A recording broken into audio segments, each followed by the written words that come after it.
pagi hari ini kami ada di sini untuk menyembah Engkau, memuji nama-Mu Tuhan. Dan kami tahu ketika kami datang kepadamu dengan hati kami yang bersyukur dan bersuka cita, berkat-Mu melimpah atas setiap kami. Amen. Apapun keadaan kami terus bersuka cita bersama Engkau Tuhan. Haleluya. Mari semua adik-adik yang siap memuji Tuhan bersama-sama katakan amin. Mari kita nyanyikan pujian ini. Jalan-Mu tak terselami oleh setiap hati kami. Namun satu hal ku percaya, ada rencana yang indah. Tiada terduga kasih-Mu, tiada terduga kasih-Mu. Heran dan besar bagiku arti kehadiran-Mu selalu nyata di dalam hidupku. Katakan penyertaan-Mu sempurna, rancangan-Mu penuh damai, aman dan sejahtera walau di tengah badai. Ingin ku selalu bersama, rasakan keindahan arti kehadiran-Mu Tuhan. Mari adik-adik ya, bersama-sama nyanyikan pujian. Jalan-Mu tak terselami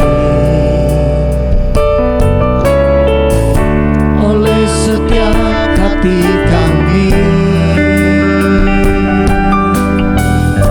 Namun satu hal ku percaya, ada rencana yang indah. Tiada terduga kasih-Mu, heran dan besar bagiku arti kehadiran-Mu selalu nyata di dalam hidupku. Bersama-sama, penyertaan-Mu sempurna, rancangan-Mu penuh damai, aman dan sejahtera walau di tengah badai. Ingin ku selalu bersama, rasakan keindahan arti kehadiran-Mu Tuhan. Penyertaan-Mu sempurna, rancangan-Mu penuh damai, aman dan sejahtera walau di tengah badai. Ingin ku selalu bersama, rasakan keindahan arti kehadiran-Mu Tuhan. Arti kehadiran-Mu, arti kehadiran-Mu Tuhan. Oh Tuhan, arti kehadiran-Mu Tuhan.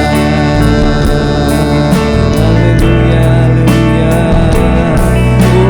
Mari kita sembah Tuhan hari ini. Naikkan suara pujian-Mu, penyembahan-Mu. Terima kasih Tuhan. Penyertaan-Mu sempurna. Haleluya. Kami mau tetap di dalam jalan-jalan-Mu Tuhan. Haleluya, haleluya. Terima kasih Tuhan. Haleluya. Terima kasih Tuhan. Di dalam nama Tuhan Yesus kami siap memuji nama-Mu Tuhan. Bersama-sama katakan amin. Haleluya. Kak Ferdinand, Ya, kita ini butuh firman Tuhan. Amin. Sebab firman Betul. Tuhan menjadi landasan hidup kita. Yes. Kita naikkan pujian ini, firman-Mu pelita bagi kakiku. Iya, benar adik-adik. Dengan semangat ya adik-adik ya. Ayo bangkit berdiri semua. Kita naikkan dengan penuh semangat dan sungguh-sungguh. Haleluya. Tepuk tangan semua yuk.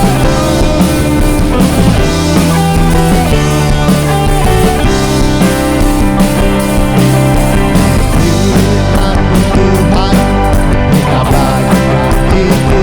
Amin. Janji-Mu terang bagi jalan-jalanku, kebenaran-Mu setiap hari ku menantikan-Mu, beri kekuatan baru. Bukan terbang, tinggi awan bersama-Mu Tuhan, bersama-Mu dalam kemuliaan. Sebab firman-Mu teguh menopang, bukan hamba dalam-Mu Tuhan.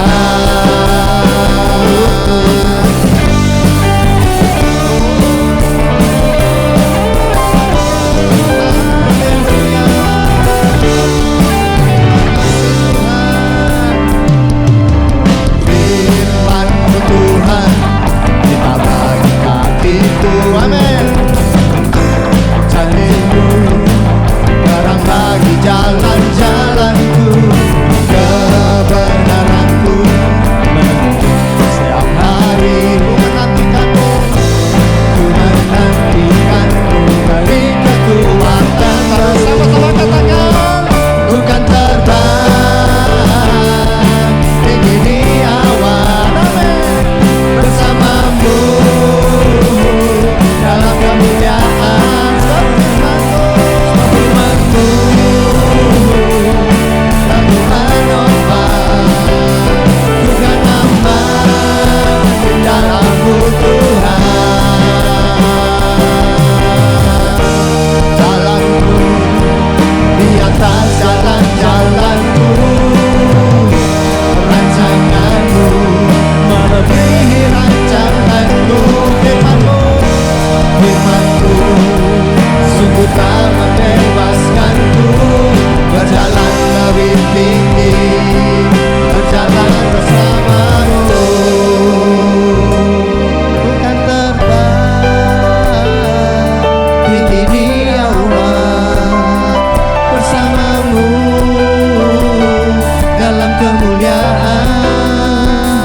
Sebab firman-Mu teguh menopang, ku kan aman dalam-Mu Tuhan. Bukan terbang tinggi di awan, bersama-Mu dalam kemuliaan. Sebab firman-Mu teguh menopang, bukan aman dalam-Mu Tuhan. Bukan aman dalam-Mu Tuhan. Katakan bukan aman dalam-Mu Tuhan.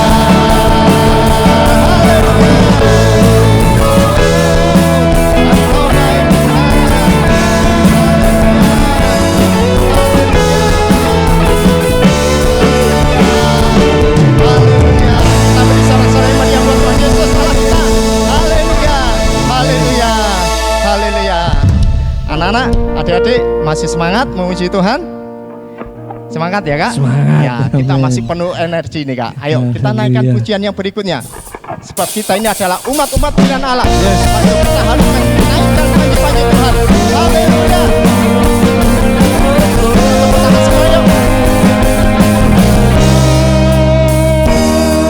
Berdiri sebagai Amin.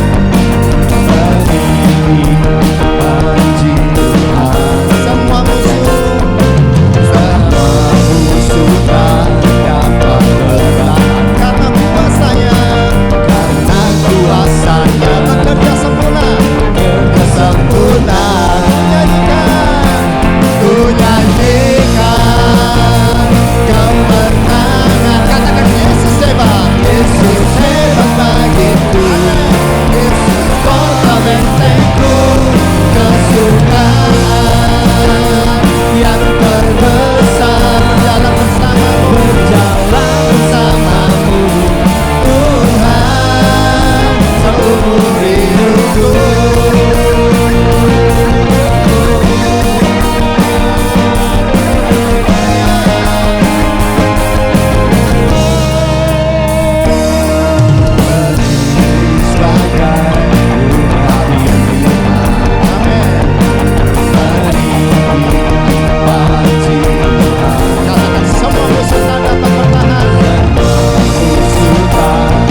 memuji-muji nama Tuhan, kita Amin. siap mendengarkan firman Tuhan saat Amin. ini. Amin. Ya, Kak. Karena kita perlu firman Tuhan. Untuk apa adik-adik?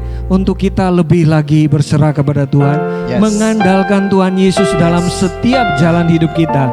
Amin. Berapa banyak adik-adik yang siap untuk dengar firman dan mau jadikan Tuhan Yesus sebagai satu-satunya andalan? Boleh bersama-sama bangkit berdiri, boleh angkat tangan pada Tuhan Yesus. Haleluya. Terima kasih Tuhan. Terima kasih. Haleluya. Kami semua perlu Engkau Tuhan Yesus. Sama-sama nyanyikan, ku perlu Engkau Yesus. Ku perlu Engkau Yesus, haus jiwaku menantikanmu. Ku percaya Kau penuh pengharapanku di dalam-Mu. Mari serukan Yesus. Yesus hanya Kau yang ku andalkan, melebihi siapapun juga. Yesus hanya Kau yang ku percaya, di setiap waktu tiada lain yang ku andalkan selain Kau Yesus. Sekali lagi bersama-sama, ku perlu Engkau Yesus, haus jiwaku menantikanmu. Ku percaya Kau penuh pengharapanku di dalam-Mu. Sama Yesus, Yesus hanya Kau yang ku andalkan, melebihi siapapun juga.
siapa dia?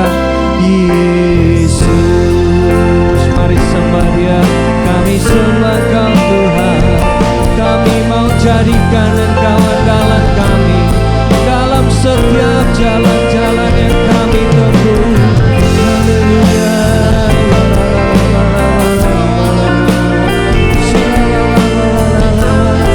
Kami sembah Engkau, kami puji nama-Mu.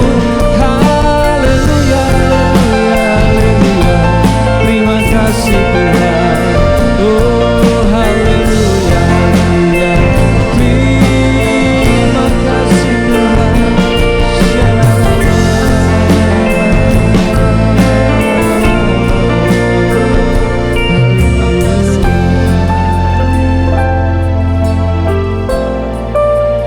Hanya Engkau yang kami andalkan Tuhan.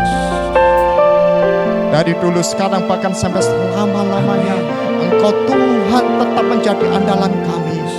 Terima kasih Tuhan Yesus, Allah kami yang dahsyat, yang luar biasa, yang perkasa. Terima kasih Tuhan, terima kasih. Biarlah pujian dan penyembahan kami boleh naik menyenangkan hati Tuhan.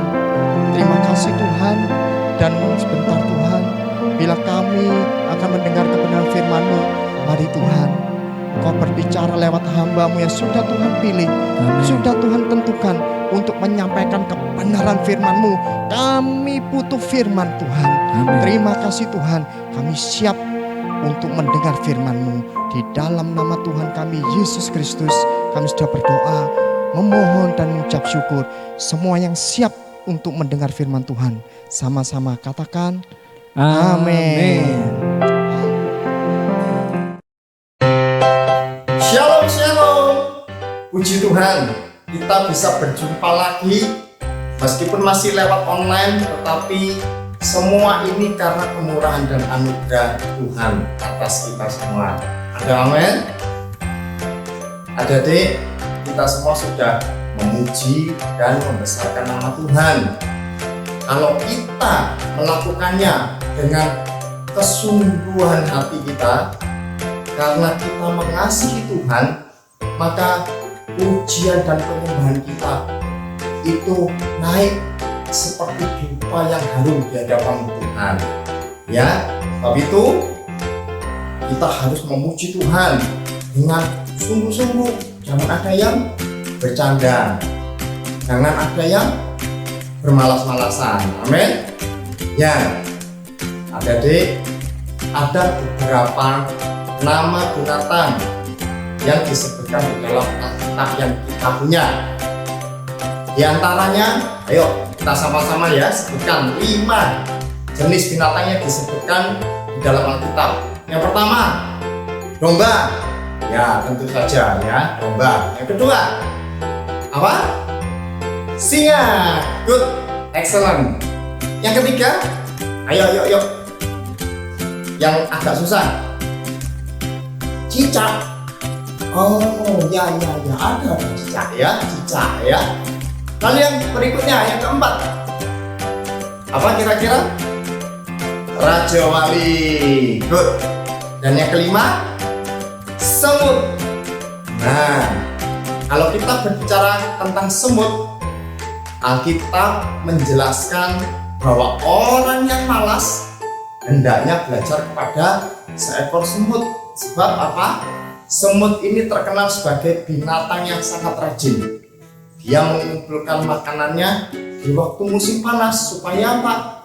Di waktu musim dingin datang, mereka tidak kelaparan, ya. Dan bicara tentang semut dan kemalasan itu semua sudah dijelaskan ya minggu kemarin.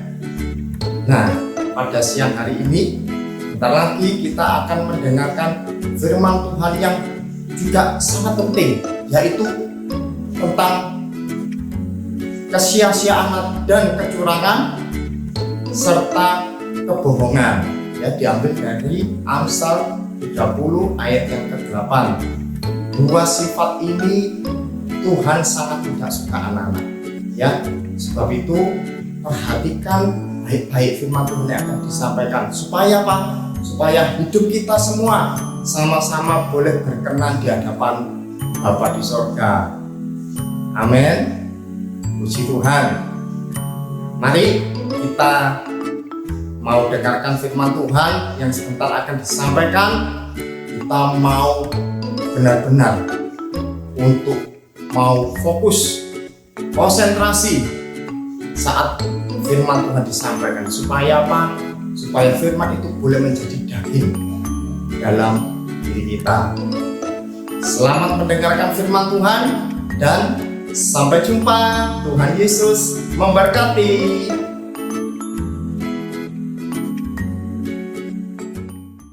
Shalom, senang bisa bertemu lagi kembali dengan anak-anak semua, dengan Anda semua, ya.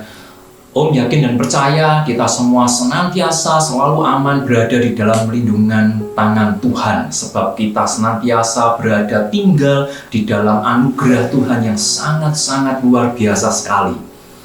Pagi hari ini Om ingin mengajak untuk kita sama-sama untuk merenungkan satu kebenaran firman Tuhan yang ada di dalam kitab Amsal pasal 30 ayat ke-8a yang berjudul Vanity and Lies. Ya, kita akan coba baca Amsal 30 ayat yang ke-8a.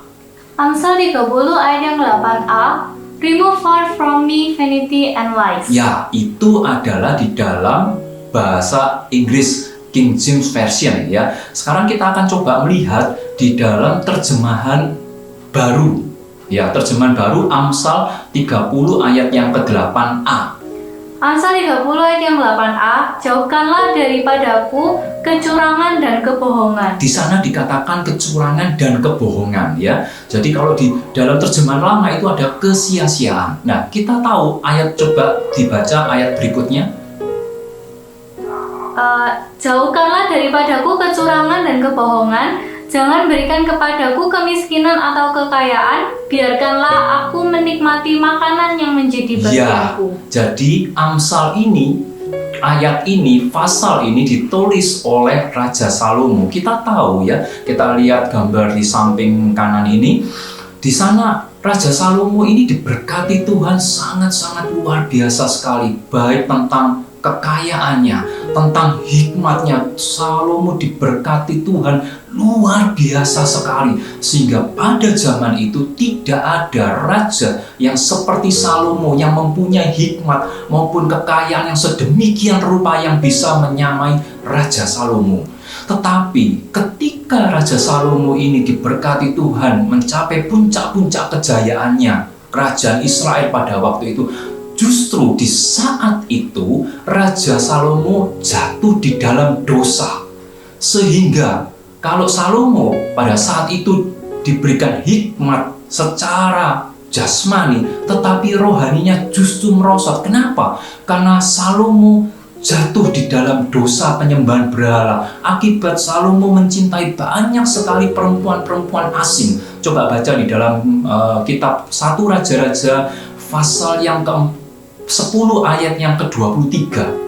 1 Raja-Raja 10 ayat yang ke-23, Raja Salomo melebihi semua raja di bumi dalam hal kekayaan dan hikmat. Ya, Raja Salomo dikatakan di sana melebihi segala raja di muka bumi ini, baik di dalam hal kekayaan maupun hikmatnya. Coba dibaca di dalam 1 Raja-Raja pasal yang keempat ayat yang ke-24 sampai 31. 1 Raja-Raja pasal yang keempat ayat yang ke-24 sampai yang ke-31. Ayat yang ke-24, sebab ia berkuasa atas seluruh tanah di sebelah sini sungai Efrat, mulai dari Tifsa sampai ke Gaza dan atas semua raja di sebelah sini sungai Efrat. Ia dikaruniai damai di seluruh negerinya. Lihat ya, bagaimana kerajaan Salomo ini begitu damainya, begitu majunya, begitu kayanya. Terus ayat yang ke-25, sehingga orang Yehuda dan orang Israel diam dengan tentram, masing-masing di bawah pohon anggur dan pohon aranya, dari Dan sampai Beersheba seumur hidup Salomo. Ya, lompat ayat 30, 31. Ayat yang ke-30, sehingga hikmat Salomo melebihi hikmat segala Bani Timur dan melebihi segala hikmat orang Mesir. ayat yang ke-31, ia lebih bijaksana daripada semua orang, daripada Etan, orang Esrahi itu, dan daripada Heman, Kalkol, dan Darda, anak-anak Mahol. Sebab itu ia mendapat nama di antara segala bangsa di sekelilingnya. Iya, tetapi sayangnya ketika Salomo mencapai puncak-puncak kejayaannya, dia jatuh di dalam dosa-dosa penyembahan berhala. Kenapa? Karena Salomo mencintai banyak sekali wanita-wanita asing, yang kemudian wanita-wanita istrinya itu dia mempunyai, dikatakan di sana mempunyai 700 istri dan 300 gundik, di mana istri-istrinya ini dan gundik-gundiknya ini membawa berhala-berhala yang ada dan membawa Salomo jatuh di dalam penyembahan dosa penyembahan berhala. Dan di saat di sanalah Salomo terjadi kehancuran, ya. Dan kita lihat sekarang kita akan lihat lebih lanjut, ya. Ini latar belakang ayat ini ditulis, ya. Kita akan lihat definisi daripada kesombongan. Arti daripada kesombongan itu apa? Di dalam KBBI dikatakan kesombongan itu adalah menghargai diri sendiri secara berlebihan. Bisa dikatakan kesombongan itu merupakan satu kecongkakan, congkak, ya. Nah, kalau kita lihat menurut manusia, sombong itu apa? Sombong itu adalah suatu hal yang wajar. Wajar orang itu sombong kalau dia itu sukses, ya. Kalau dia itu kaya, atau kalau dia itu pandai, kalau dia itu menjadi orang yang sukses. Kalau orang itu sombong, ya kadang orang bilang begini, ya wajar, dia sombong karena dia sukses. Coba kalau dia nggak sukses. Nah, tapi kalau orang yang nggak sukses, kalau dia sombong, kadang orang berpikir, aneh ini ya, orang miskin, orang nggak sukses tapi bisa sombong, tidak menyadari keberadaannya. Lah ini orang aneh. Nah, dunia itu selalu menganggap seperti itu, dan dianggap sombong itu adalah hal yang wajar kalau dia sukses, kalau dia berhasil, kalau dia kaya, kalau dia menjadi juara, kalau dia pandai. Sombong itu hal yang wajar. Itu dunia mengatakan seperti itu. Sama seperti kalau kita lihat, misalkan kita di jalan atau apa, ya, terkadang orang, kita anak-anak membawa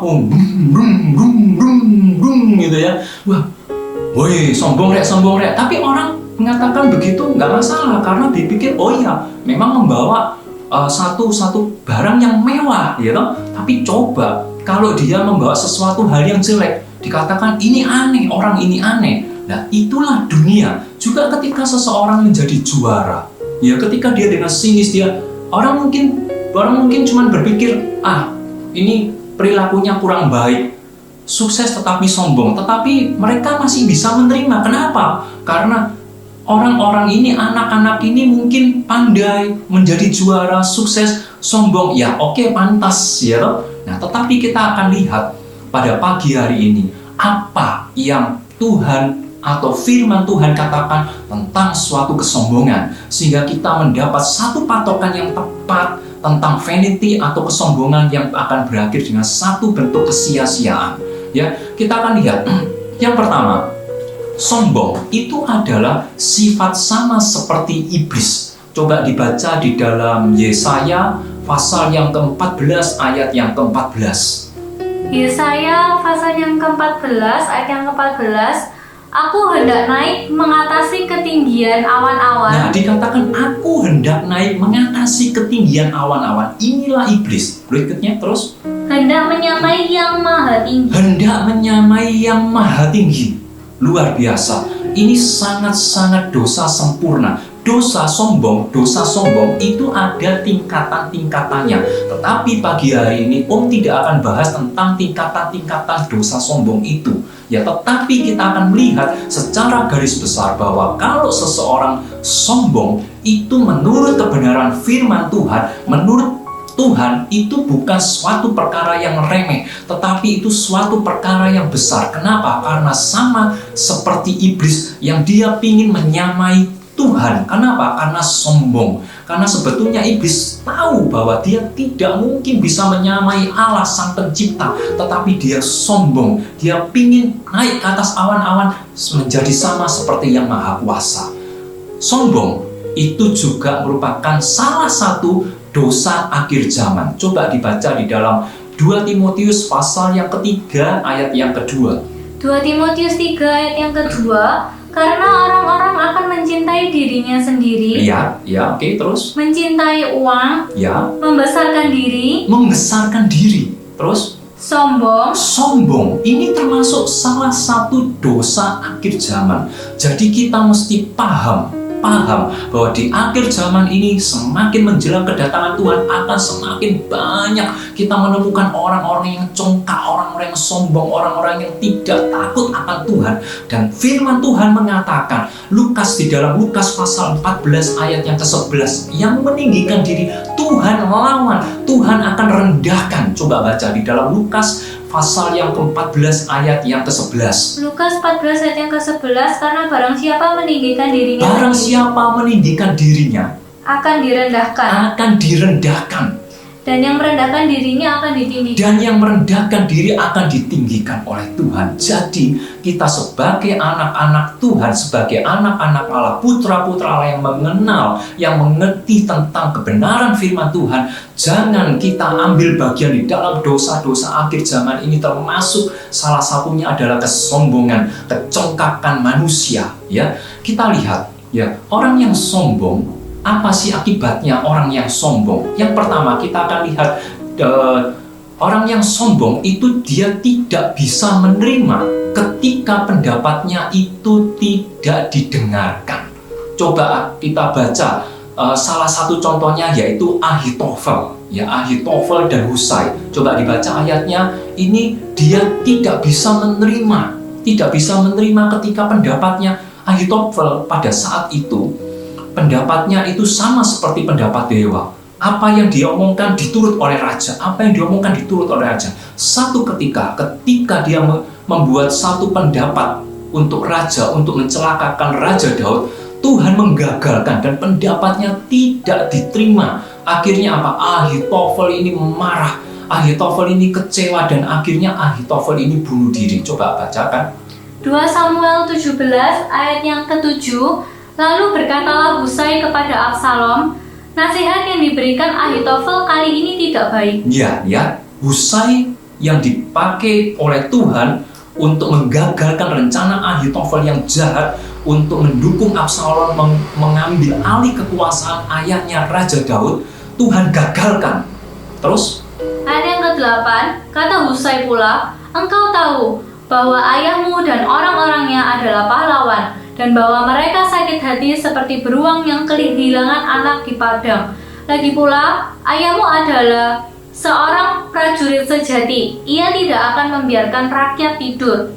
Ayat yang ke-9, tentulah ia sekarang bersembunyi dalam salah satu lubang atau di salah satu tempat. Apabila pada penyerangan pertama beberapa orang tewas dan ada orang mendengar hal itu, maka orang akan berkata, rakyat yang telah mengikut Absalom sudah menderita kekalahan. Ya, terus? Ayat yang ke-10, maka seorang gagah perkasa sekalipun yang hatinya seperti hati singa akan tawar hati sama sekali, sebab seluruh Israel tahu bahwa ayahmu itu seorang pahlawan dan orang-orang yang bersama-sama dia adalah orang yang gagah perkasa. Ya, terus?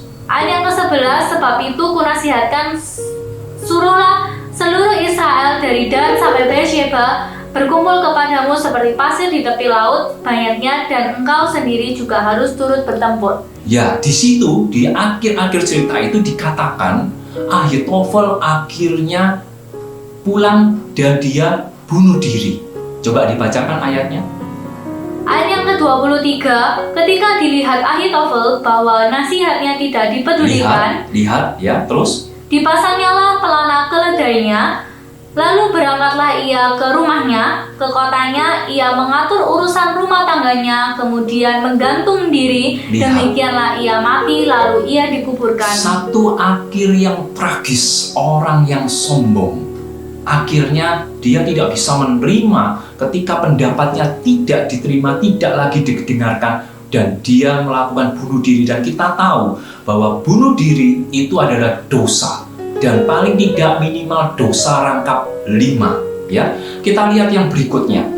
Ketika seseorang sombong, ya, ketika dia tinggi hati, dia congkak, dia cenderung tidak bisa membedakan, dia tidak bisa menentukan, mengambil sikap mana pendapat yang terbaik yang menurut Tuhan. Ya, kita akan lihat satu contoh di dalam 1 Raja-Raja pasal yang ke-12 ayat yang ke-8 sampai ke-11. Di sana ini cerita tentang ketika Raja Rehabeam. Rehabeam ini anak daripada Raja Salomo, ya. Ketika itu Rehabeam menggantikan Raja Salomo, datanglah Yerobeam, ya, rakyat itu meminta keringanan pajak. Tetapi ketika itu Rehabeam ini meminta pendapat, meminta nasihat pada dua kubu, dua pihak. Yang pertama pada tua-tua, pada penatua yang menasihatkan supaya Raja Rehabeam ini mendengarkan rakyat untuk meringankan, untuk merendahkan diri, meringankan beban rakyat.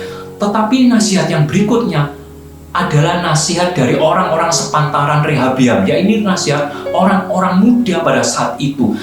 Dan Rehabeam memilih, karena Rehabeam juga muda, dia lebih memilih pada nasihat daripada orang-orang muda pada saat itu. Coba baca di dalam 1 Raja-Raja pasal yang ke-12 ayat yang ke-10.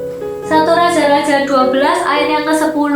Lalu orang-orang muda yang sebaya dengan dia itu berkata, beginilah harus kau katakan kepada rakyat yang telah berkata kepadamu, ayahmu telah memberatkan tanggungan kami, tetapi engkau ini berilah keringanan kepada kami. Beginilah harus kau katakan kepada mereka, kelingkingku. Ini nasihat orang muda, ya, nasihat orang muda. Berikutnya terus. Beginilah harus kau katakan kepada mereka, kelingkingku lebih besar daripada pinggang ayahku. Ya, stop. Ya, coba kalian lihat.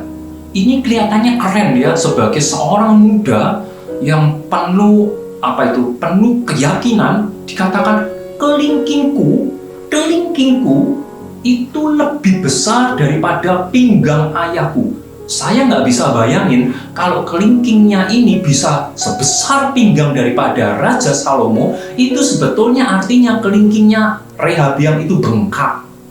Tetapi bukan itu maksudnya, tetapi itu menandakan bahwa kelingking ini adalah jari yang paling lemah, yang paling diremehkan, itu lebih besar. Artinya Raja Rehabeam diharapkan untuk menunjukkan betapa besar kuasanya, melebihi daripada kuasa Raja Salomo ayahnya. Dan di ayat berikutnya dikatakan, kalau Salomo mencambuk dengan cambuk, maka Rehabeam akan mencambuk rakyatnya dengan cambuk yang berduri. Dan kita lihat di akhir ceritanya apa yang terjadi. Kerajaan Israel justru terpecah, ya. Ini akibat daripada kesombongan.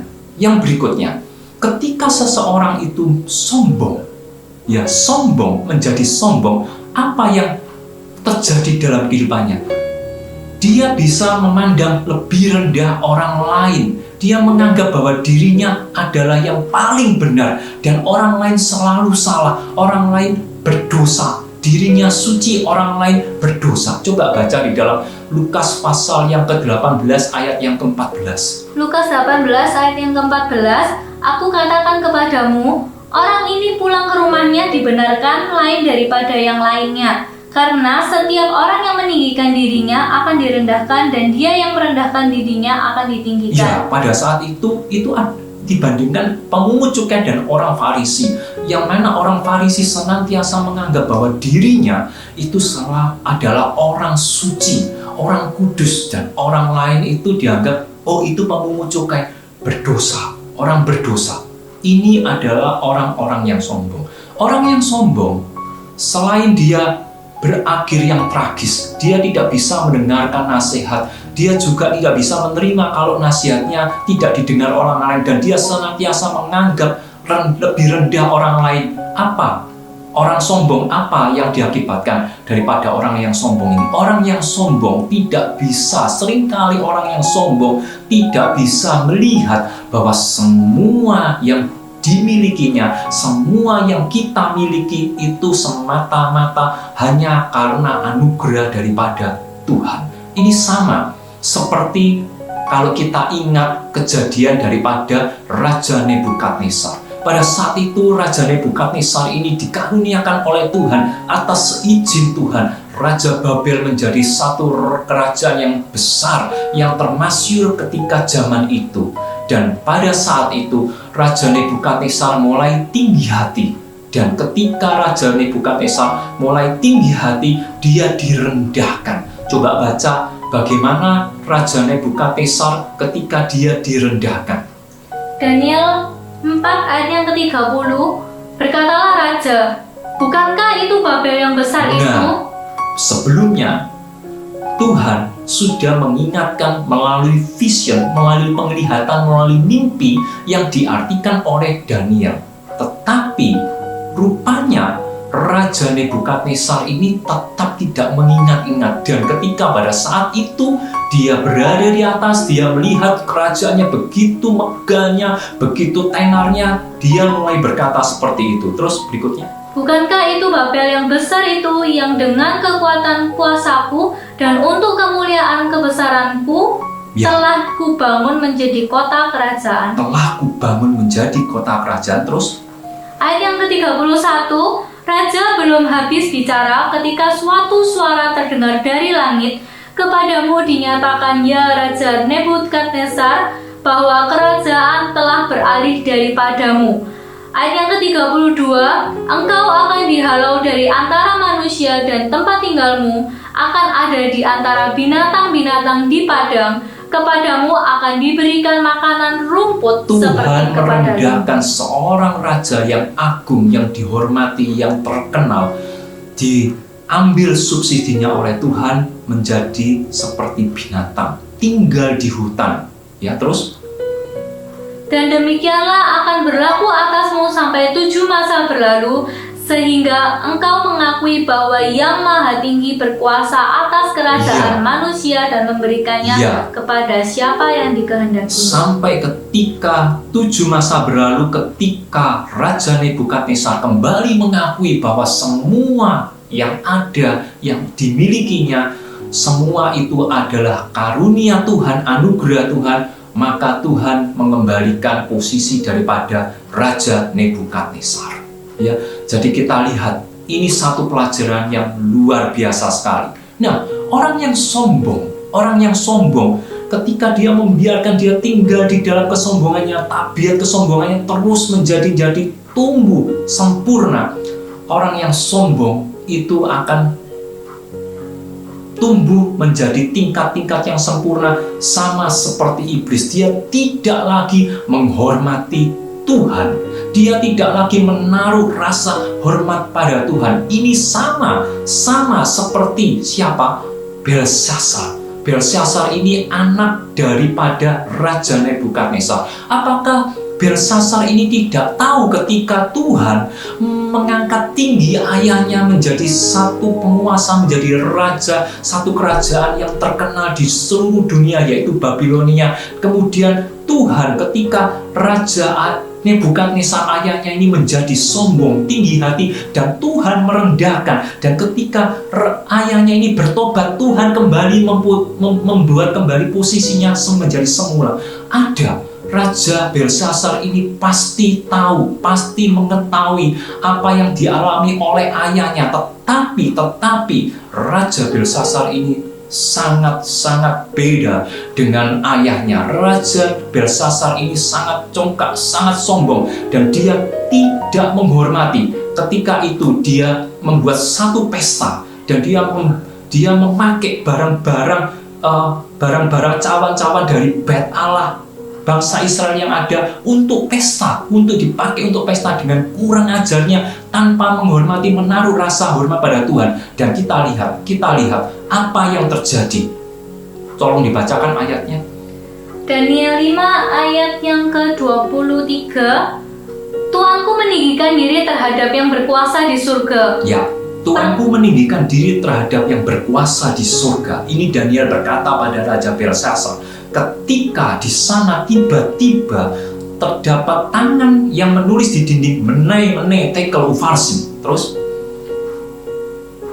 perkakas dari baitnya dibawa orang kepada tuanku, lalu tuanku serta para pembesar tuanku, para istri dan para bunik tuanku telah minum anggur dari perkakas itu, tuanku telah memuji-muji dewa-dewa dari perak dan emas, dari tembaga, besi, kayu, dan batu yang tidak dapat melihat atau mendengar atau mengetahui, Ya. dan tidak tuanku muliakan Allah yang menggenggam nafas tuanku. Tidak memuliakan Tuhan, tidak memuliakan Allah, tidak menghormati Allah yang menggenggam nafas daripada Tuanku. Tuhan itu menggenggam nafas kita. Hidup mati kita ada di dalam tangan Tuhan. Jadi tidak patut, tidak layak kita sebagai ciptaan Tuhan tidak menaruh rasa hormat sedikit pun pada Allah. Karena Tuhan itu menggenggam nafas daripada setiap umat manusia. Terus Dan menentukan segala jalan tuanku. Ayat yang ke-24, sebab itu ia menyuruh punggung tangan itu dan dituliskanlah tulisan ini. Ayat yang ke-25, maka inilah tulisan yang tertulis itu, menai tekel urfarsin. Ayat yang ke-26, dan inilah makna perkataan itu, menai. Masa pemerintahan tuanku dihitung oleh Allah dan telah diakhiri. masa pemerintahnya diakhiri. Ayat yang ke-27, tekel tuanku ditimbang dengan neraca dan didapati terlalu ringan. Ya, ditimbang oleh neraca didapati sangat-sangat terlalu ringan dan sudah menuju puncak-puncak daripada dosa-dosa yang sangat-sangat kurang ajar, tidak menghormati Allah yang Maha Kuasa. Berikutnya, Ayat yang ke-28, Peres. Kerajaan tuanku dipecah dan diberikan kepada orang Media dan Persia. kerajaannya dipecah dan diberikan pada orang Medi Persia. Terus, Ayat yang ke-30, pada malam itu juga terbunuhlah Belshazzar, raja orang Kasdim itu. tidak menunggu lagi. Ketika dosa sombong ini menjadi sempurna sama seperti iblis, maka hukuman Tuhan itu jatuh. Dan ini sama juga seperti apa yang dikerjakan oleh Raja Herodes. Ketika itu Raja Herodes begitu sombongnya, dia menikmati kemuliaan yang diberikan oleh rakyatnya. Mungkin yang orang pikir itu hal yang biasa diucapkan, ini suara dewa, ini suara dewa. Dan dikatakan bahwa malaikat Tuhan memalu Herodes dan mati seketika pada saat itu. Coba dibacakan ayatnya. Kisah Para Rasul 12 ayat yang ke-21. Pada suatu hari yang ditentukan, Herodes memakai pakaian kerajaannya, lalu duduk di atas tahta dan berpidato kepada mereka. Ayat yang ke-22, dan orang banyak itu bersorak katanya, inilah suara Allah, bukan suara manusia. Ya, Ayat yang ke-23, maka seketika itu juga Herodes dipalu oleh malaikat Tuhan, sebab ia tidak memberi hormat kepada Allah dan ia dimakan ulat dan mati. ya, lihat, ya. Jadi kita jangan menganggap remeh. Kalau dunia mengatakan sombong itu hal yang biasa, tetapi kita udah tahu, sudah mengerti, pada pagi hari ini kita diingatkan kembali bagaimana dosa-dosa kesombongan ini Tuhan tidak berkenan. Ya, karena itu jangan kita jatuh di dalam dosa-dosa kesombongan. Kita lihat tentang Raja Saul ditegur oleh Nabi Samuel. Ya, orang yang sombong itu tidak bisa ditegur. Harga dirinya terlalu tinggi. Ya, tidak dibacakan ayatnya. Raja Saul beda dengan Raja Daud.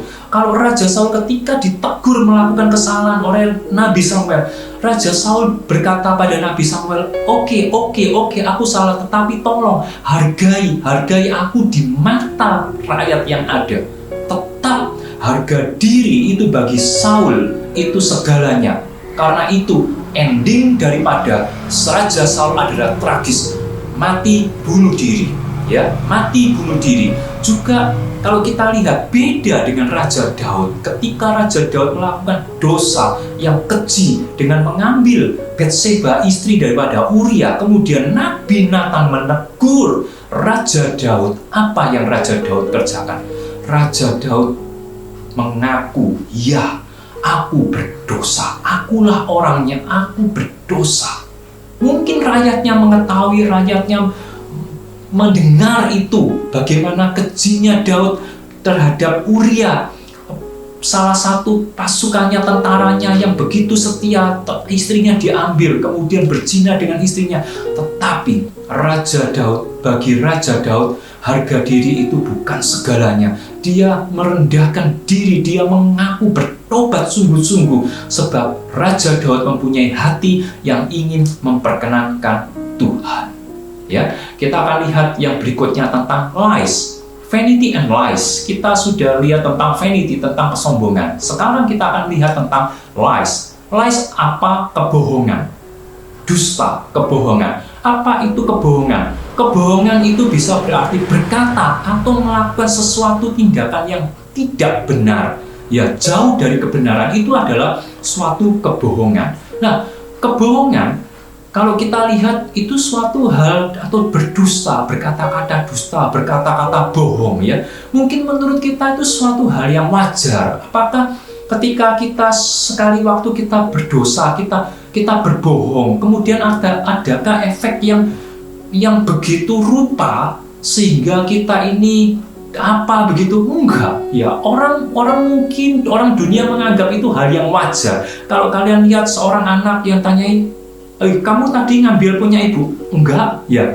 Mungkin ini anak yang masih kecil, ya. Anak yang masih kecil yang sebetulnya dia lugu tetapi dia melakukan kebohongan, itu akan lebih kentara ketimbang kita anak-anak yang sudah lebih dewasa, sudah lebih remaja, mungkin lebih lihai dengan tipu muslihat yang ada. Kita pikir itu adalah hal yang wajar, hal yang tidak ada masalah, hal yang mungkin tidak mengakibatkan seperti ketika seseorang melakukan pencurian, seseorang melakukan pembunuhan, seseorang melakukan hal yang dosa yang menurut kita lebih besar lagi, yang mengakibatkan hal yang lebih fatal, ya toh. Nah, mungkin juga kita kalau dikatakan ketika kita belajar, kita sekolah daring atau kita belajar ketika ulangan di kamar sendiri, ada orang tua yang mengingatkan, non, dek, mas, belajar lo ya, beneran ya, ya bu, ya ma, ya pak. Tetapi apa yang dilakukan? Tetap mungkin bermain gadget.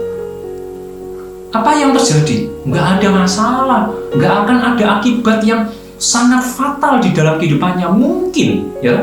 Tetapi kita akan lihat apa menurut kebenaran firman Tuhan tentang kebohongan. Kebohongan, orang yang suka berbohong, orang yang suka berdusta, firman Tuhan mengatakan itu seperti iblis. Coba baca di dalam Yohanes pasal yang ke-8 ayat yang ke-44. Yohanes pasal yang 8 ayat yang ke-44, kamu ini berasal dari bapamu iblis, dan segala hawa nafsu bapamu itulah yang hendak kamu lakukan. Ia adalah pembunuh manusia dari mulanya. Ia adalah pembunuh daripada manusia daripada mulanya. Terus? Dan tidak berdiri di atas kebenaran. Sebab tidak ada kebenaran di dalamnya. Terus? Bila ia berkata dusta, ia berkata dari tabiatnya sendiri. Lihat, bila ia berkata dusta, itu dari tabiatnya sendiri. Nah, berarti apa? Ketika kita berkata-kata dusta, itu tabiatnya sama seperti iblis.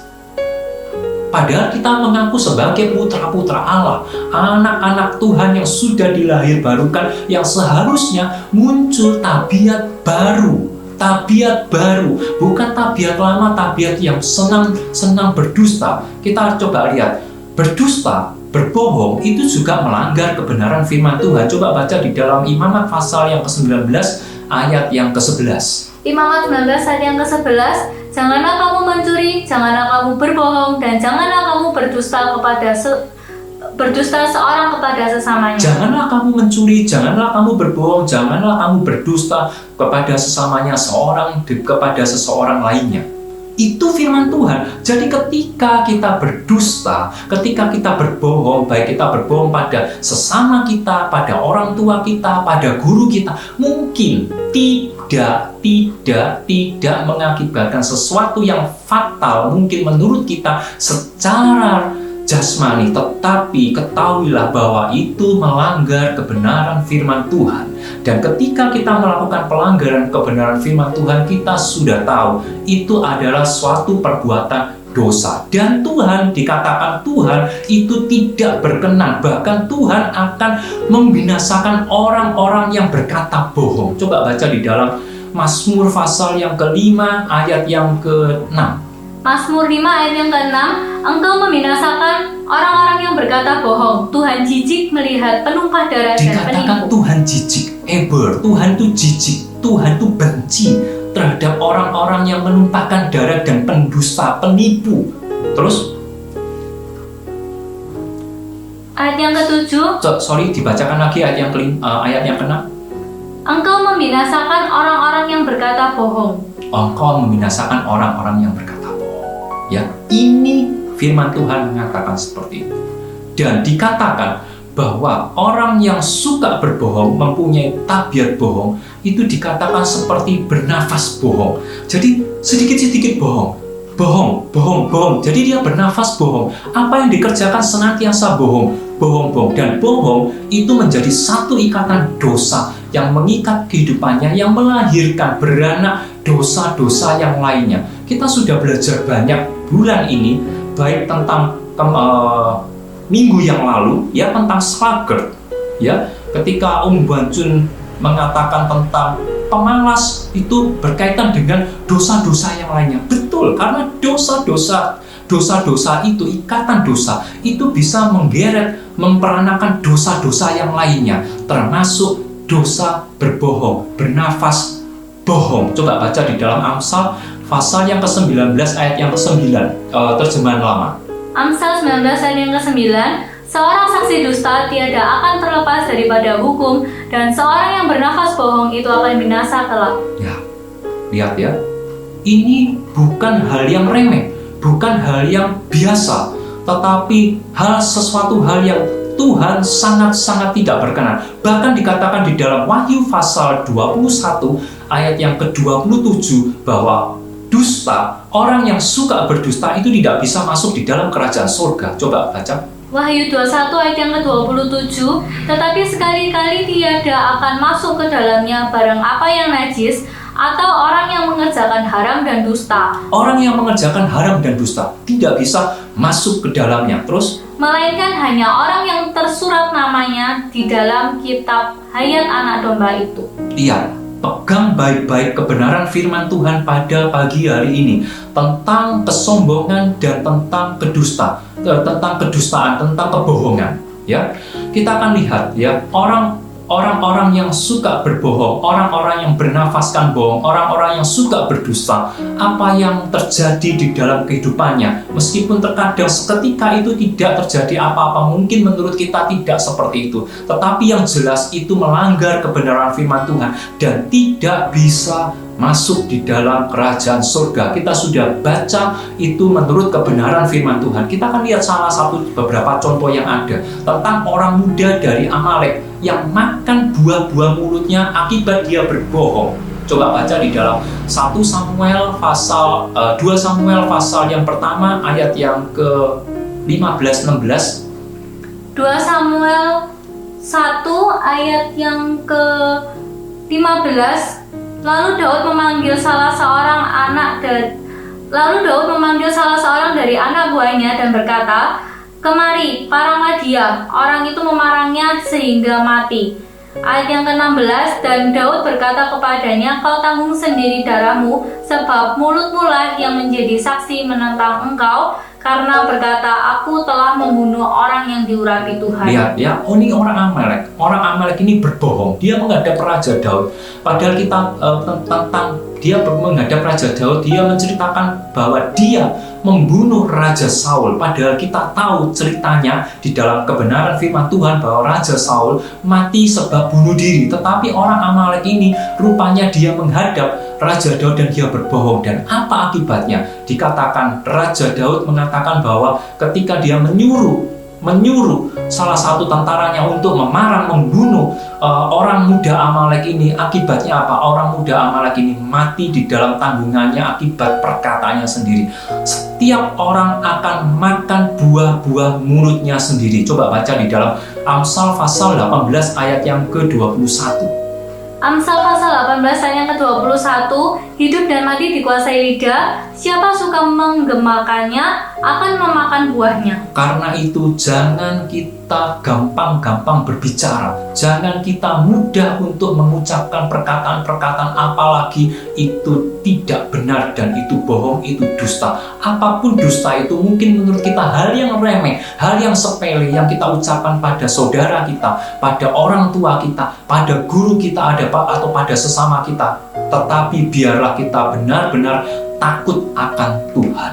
Ya, orang yang suka berdusta itu juga akan mendapat hukuman Tuhan. Ini sama seperti Gehazi. Ketika Gehazi berbohong, ketika waktu itu Naaman ya, kemudian ditanya sama Elisa, "Kemana engkau?" Ya, kemudian Gehazi berbohong. Elisa mengatakan bahwa ketika engkau menemui Naaman, hatiku ada bersama dengan engkau.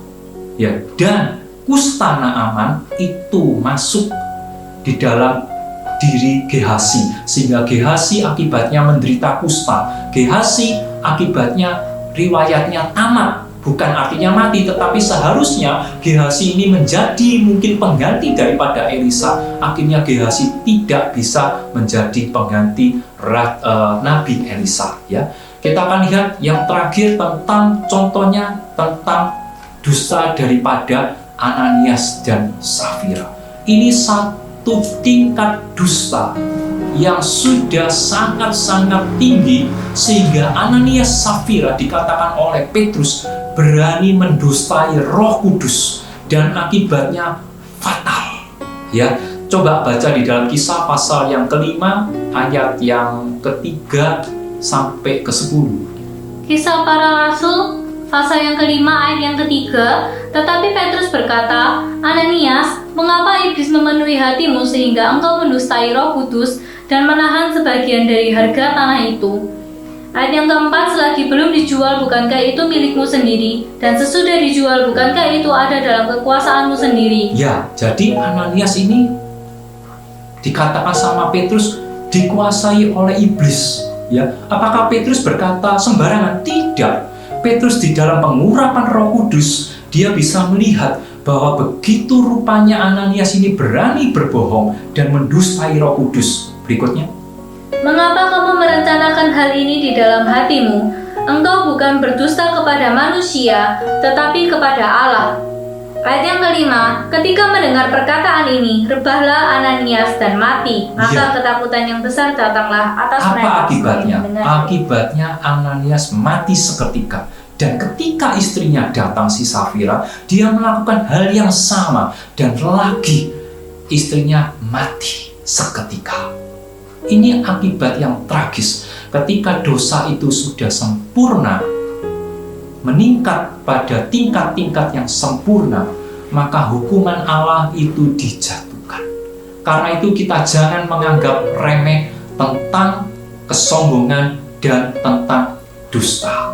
Ya, sebagai kesimpulannya, kesombongan dan dusta, kalau menurut orang dunia, itu adalah hal yang wajar, hal yang remeh, hal yang sepele, bukan dosa yang kita bisa anggap sebagai dosa yang besar, yang berakibat fatal. Tidak, tetapi kita harus paham, kita harus tahu dengan betul, dengan tepat bahwa kesombongan dan dusta, vanity and lies, itu bukan perkara yang kecil, bukan dosa yang kecil atau remeh, tetapi itu suatu dosa yang dilawan oleh Tuhan. Itu sama seperti iblis dan bisa berakibat fatal, berakibat pada maut, sebab upah dosa itu adalah maut. Pagi hari ini, biar kita renungkan kebenaran firman Tuhan yang sedikit sudah kita terima pada pagi hari ini. Biar kita renungkan baik-baik. Apakah kita sering sombong? Apakah kita sering melakukan dusta, kebohongan? Kalau dulu kita menganggap bahwa sombong itu adalah hal yang wajar, ketika kita mencapai sesuatu ataupun apapun timbul di dalam hati kita, sehingga kita bisa memandang rendah orang lain. pagi hari ini. Biar kita bertobat sungguh-sungguh. Biar kita menyadari bahwa semua yang kita miliki itu semata-mata karena anugerah daripada Tuhan. Semua milik kita, hidup kita ini adalah daripada Tuhan. Biar hidup kita boleh disucikan dari kesombongan, daripada dusta. Mari kita sama-sama tunduk kepala. Kita datang pada Tuhan. Kita akui Kau hiasi bahwa semua yang kita miliki itu semata-mata dari Tuhan.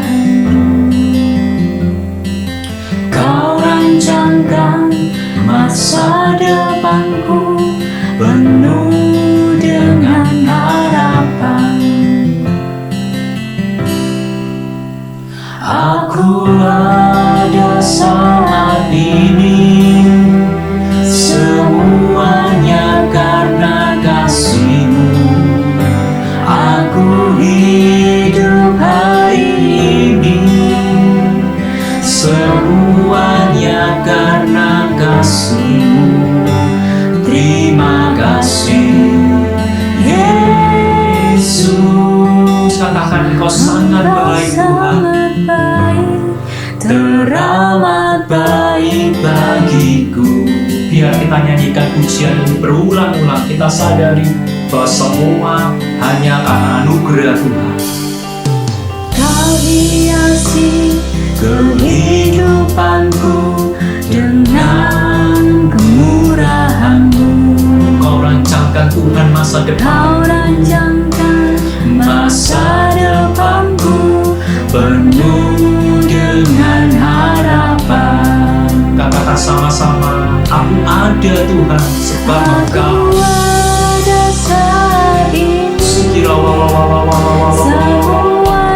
karena Semua kasih. karena berkat kemurahan-Mu Tuhan. Aku hidup Hari ini semua berkat kemurahan-Mu.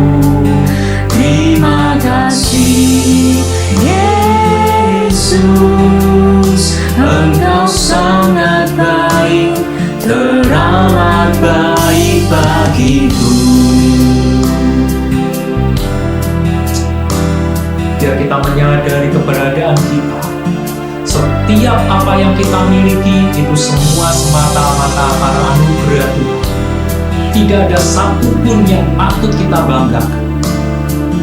Biar kita mau hidup kudus berkenan pada Tuhan.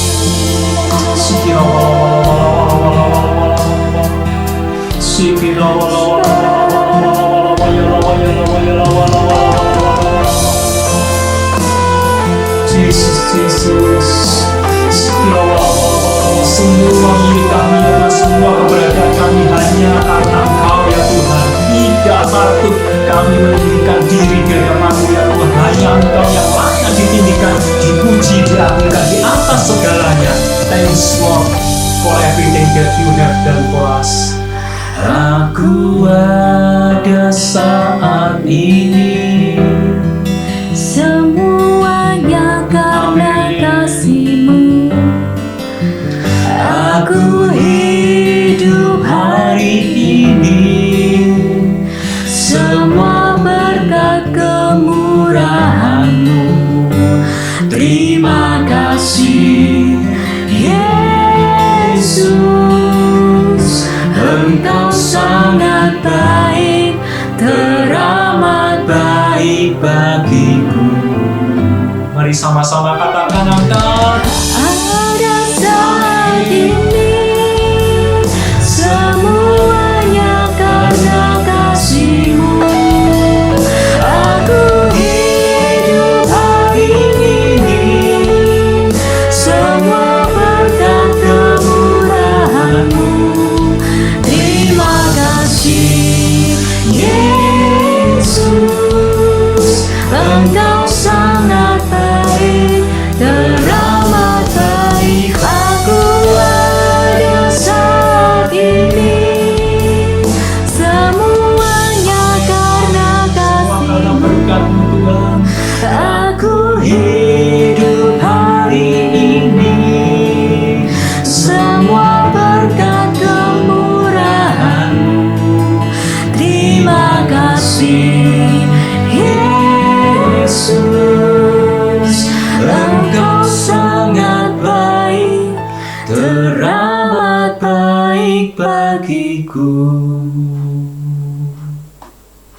Terima kasih Tuhan.